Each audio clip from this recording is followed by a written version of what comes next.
अस्सलाम वालेकुम नाज़रीन, खबर की असल खबर के साथ समीर कुरैशी आपकी खिदमत में हाजिर है। शहरी किसी भी वारदात का शिकार हो जाएं या उन पे कोई तशद्दुद करे, ज़दोकोब करे, तो उनकी निगाहें फ़ौरन पुलिस की तरफ जाती हैं कि वही उनको इंसाफ फराहम करेगी। लेकिन अगर एक पुलिस का अफसर ही पुलिस के तशद्दुद का शिकार हो जाए तो उसे इंसाफ कौन फराहम करेगा। ऐसे ही एक सीपैक में डीएसपी हैं राजा फरूख।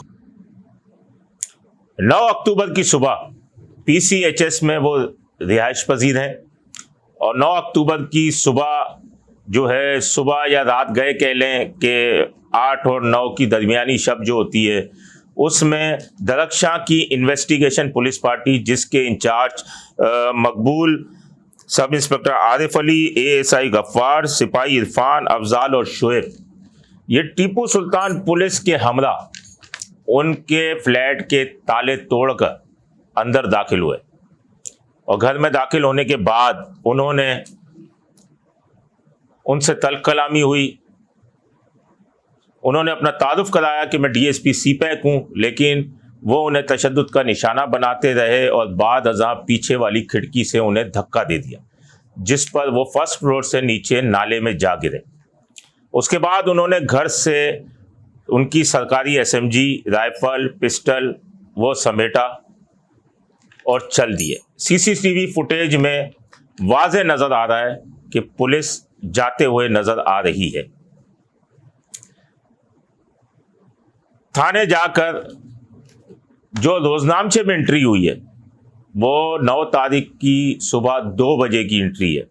उस एंट्री में वाज़े तौर पर है कि वो किसी अफजाल की तलाश में गए थे। अफजाल उनका साला है डीएसपी का, उस पर चेक बाउंस के मुकदमे हैं और ये उसकी तलाश में गए थे। और बाद अज़ां उसमें ये लिखा है कि जब गए तो डीएसपी की बेगम सामने आ गई और घर के अंदर गए तो ये पीछे रस्सियों से कूदकर फरार हो गए। ये रोजनामचे में दर्ज है। तस्करा कहीं नहीं किया गया कि फायरिंग हुई, मुकाबला हुआ। ये तमाम चीज़ें रिकॉर्ड का हिस्सा है, आप स्क्रीन पे भी चलते हुए देख सकते होंगे।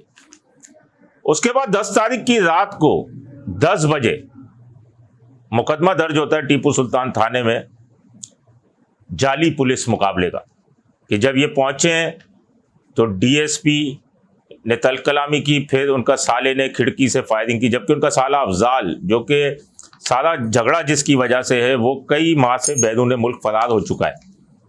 वो शायद चेक बाउंस, लेन देन का किसी से कारोबारी शराकतदारी का झगड़ा है। डीएसपी से हमने राब्ता किया। डीएसपी सीपैक राजा फरूख का कहना था कि मेरा साले से न वास्ता है न राब्ता है और मेरा कोई लेना देना ही नहीं है इस तमाम मामले से। वो एक किराए के फ्लैट में रहते हैं और किराए के फ्लैट के अंदर ही वो दाखिल हुए। उनका ये कहना था कि जब मैं पीछे गिरा हूँ तो उसके बाद मुझे कोई उठा के भी वहाँ से ले गया।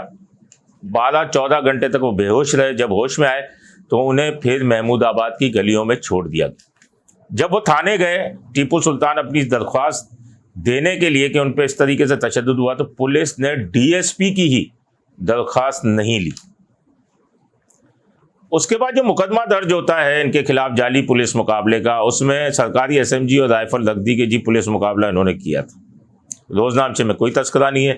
सीसीटीवी फुटेज में जिस तरीके से पुलिस जाती हुई नजर आ रही है, क्या आपको ऐसा लगता है कि ये फायरिंग के बाद पुलिस इस तरीके से जा रही है? और लेडी कांस्टेबल भी उनके साथ थी और तमाम चीज़ें ये हैं कि उसके बाद उन्होंने आईजी सिंध गुलाम नबी मेमन से रब्ता किया और गुलाम नबी मेमन से रब्ता करने के बाद डीआईजी इरफान बलोच को ये इंक्वायरी दी गई।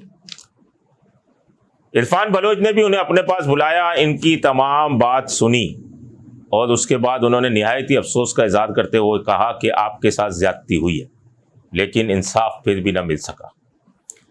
आईजी सिंध गुलाम नबी मेमन को चाहिए कि ये हाजिर सर्विस डीएसपी सीपैक है और उनके साथ इतनी बड़ी ज्यादती हुई है, पुलिस मुकाबले का जाली मुकदमा दर्ज किया गया है और अगर आप अपने महकमे के डीएसपी को इंसाफ फराहम न कर सके तो फिर बाकी शहरियों का क्या होगा। तो इस मामले की तमाम तर इंक्वायरी कराएं और इंक्वायरी कराकर जो जिम्मेदार हैं उनके खिलाफ सख्त से सख्त कार्रवाई करें ताकि आइंदा ऐसा कोई वाकया पेश ना आए। इस ज़िम्न में हम आपको मजीद भी हकायक से आगाह करेंगे। अपने होस्ट समीर कुरैशी को इजाजत दीजिए। अल्लाह निगहबान। C110 न्यूज़, खबर की असल खबर।